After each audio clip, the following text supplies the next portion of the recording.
Sosialisasi itu adalah bentuk sebuah keadilan. Itu adalah kebijakan.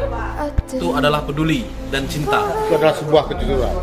Sosialisasi itu adalah berteman baik. Sosialisasi itu wajib dilakukan. Sosialisasi itu indah. Sosialisasi itu merapatkan apa yang sudah diputuskan. Sosialisasi itu adalah rasa. Sosialisasi sifatnya kemanusiaan. Sosialisasi itu adalah silaturahmi. Kemudian yang dicapai adalah saling mengerti, akhirnya memberikan solusi yang terbaik.